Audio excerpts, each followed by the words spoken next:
Okay, good morning. I'm Lieutenant Pat Riordan. That's Pat, P-A-T, common spelling, last name Riordan, R-I-O-R-D-A-N. I'm the Public Affairs Officer for Troop B of the Florida Highway Patrol, and I'm joined this morning by Marion County Sheriff Billy Woods. Really briefly, I can tell you what we know at this point. When I conclude, I'm going to let the sheriff make any comments he wants to make, but I'm not going to be taking questions beyond what I'm going to tell you at this point, because I'm going to tell you everything I know at this point, which is at approximately 6:35 a.m. this morning, we had a 2010 International retired school bus that was traveling west on State Road 40 here in Marion County on the outskirts of Dunellen. That vehicle is traveling west. We had a 2001 Ford pickup. It was a Ranger model that was traveling east. That vehicle, for unknown reasons, traveled toward the center line, and the vehicles had a collision of a side swipe type manner. Post-collision, the school bus traveled off the roadway onto the grass shoulder, where it went through a fence, struck a tree, and overturned. At this point, we have 8 confirmed fatalities. We've had approximately 40 people transported to local area hospitals. Some of those are also in very serious condition, so there's high probability this may be beyond 8 fatalities.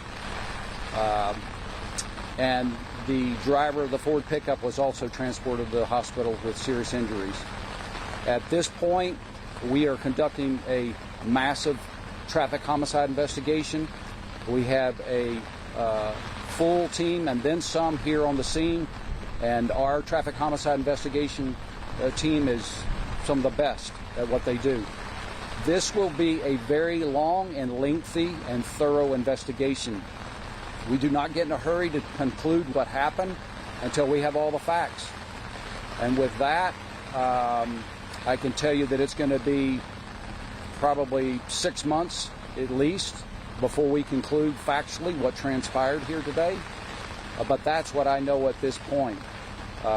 We will have this road closed until our investigators can do everything they need to do on the scene as far as mapping, measurements, photography, whatever is included in their on-scene investigation. We've also been joined by our Commercial Motor Vehicle Bureau. They're going to be doing some of the legwork and the inspections on the bus that was involved. What I can tell you, that there was approximately 50 people on this bus. My understanding, they were farm workers, and they were en route to a farm in the area. The status of those folks, I do not have all that information.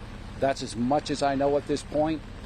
And I will say that in a scene like this, we also depend and we value the relationships and the friendships and the working relationship that we have with our counterparts in law enforcement and the fire department. Without these folks, we couldn't do what we're statutorily mandated to do to the best of our abilities. So with that, I will turn it over to Sheriff Woods for brief comments, and again, we'll have more information as it becomes available, and that's all I have at this point. Thank you. Thank you, Lieutenant. Obviously, we're here because of a tragedy. We got 8 dead people. Now, as you've heard the Lieutenant already tell you, they're doing their investigation, and I'm here to assure you they are the best in this United States, the Florida Highway Patrol. They do an outstanding job in their investigations, and they will find out the cause as long as the evidence, the physical evidence, and everything points to it. Now, obviously, there's challenges right now for all of us. Language barrier on some of the occasions, but we have personnel, they have personnel. I'm providing some of my support staff that's bilingual to help them, assist them in this process as well. And for everybody that's watching on the cameras out here right now, this is what you need to know, is when what he just mentioned is when we come together because of this tragedy of individuals here in my county, that we work together. You know, there were 30 plus ambulances on scene. to get these people the help they need. Now, Chief Jamie Bant of the Marion County Fire Rescue, his team does a fabulous job. They were here. He had probably, I believe it was around 40 different apparatuses out here on scene to find the survivors, get them the help in which they need, and obviously my team's here as well too. And we will figure out what it is. Now, we all know the growth in which we're facing, because here's what I'm going to hear off of the cameras, okay?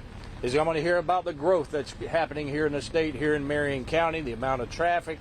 Traffic is a problem. We are always out here. We're constantly with FHP doing everything we can to monitor traffic and hopefully curb and prevent stuff like this. But unfortunately, it does, and it's going to occur. But we are here to help them every single day. All I got for the moment. Anybody want to ask a question? Sheriff, there's suggestions that the workers were migrant workers who were heading to Canyon Farms. Can you say anything about that? Yes, I will. I get this question all the time about individuals coming into the county. This is a very large county. For your viewers that don't know this, we're the 5th largest county in this state. We are a very big agricultural county. So this time of year, we always have migrant workers that are in our county that are on buses just like this. Because I've already gotten the phone calls, already got the messages, my PIOs, about it being out there being a school bus.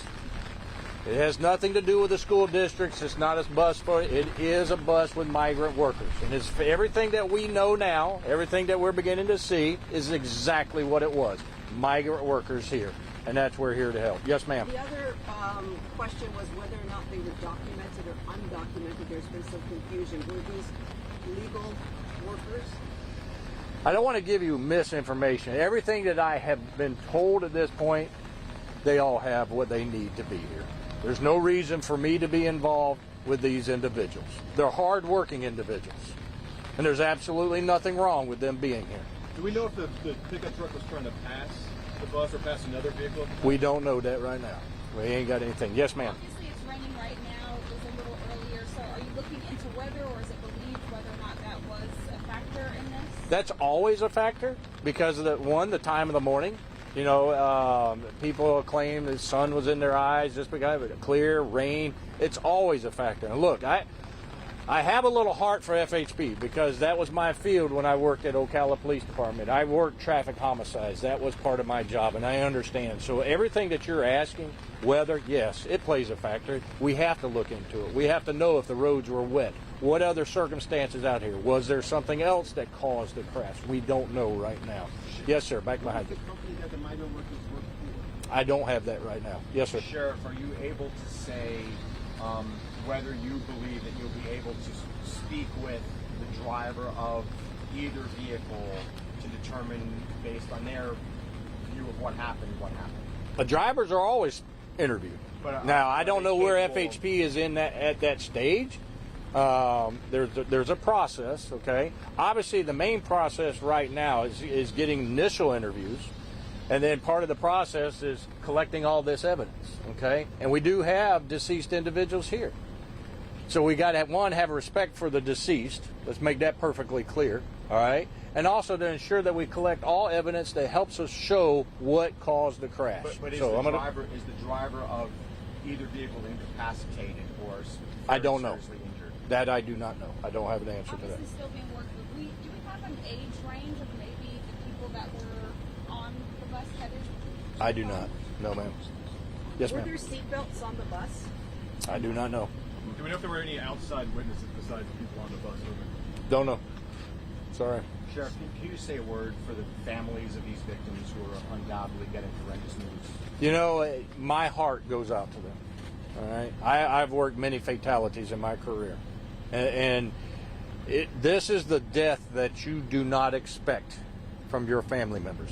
Everybody that's standing right here and your viewers out here, this is the death that is a shock to you, and it's going to be hard on them, and rightfully so because they just lost a loved one. My heart pleads for them. My heart goes out to them.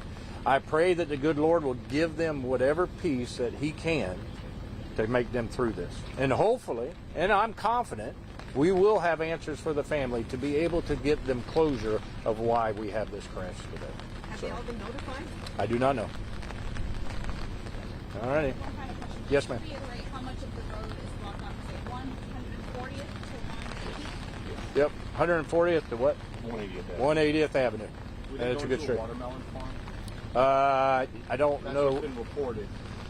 I can't confirm or deny. I don't know what that farm has in crops right now. Did you say both the vehicles were going in the same direction? No, ma'am, I did One not. was coming this way and one was going the other way? Correct. One was the bus was going west, the pickup was coming east. One lane on each side? Yes. And it's no passing allowed here? I don't know where the exact point of the collision was. But let me step back in here for a minute. Excuse me, Chair. One, the sheriff brought up and he spoke about, I will add that although we have what we're going on right here is a very in-depth process, and it's been brought up, one of our priorities as well as here on the scene is to make what we call next of kin notification. That sometimes is a difficult process when folks live out of the area, but we're going to do the best ability that we can to make next of kin notification as quickly as possible. Again, I wish I could take more questions, but at this point, that's all I know. This will conclude our press conference, and we will put out more information as soon as we have more information to provide you. Thank you. One more. How long will this be blocked? Hours potentially, Yes. right? 6, 8 hours. Yes. It'll be late afternoon. Thank you. Thank you. Hey.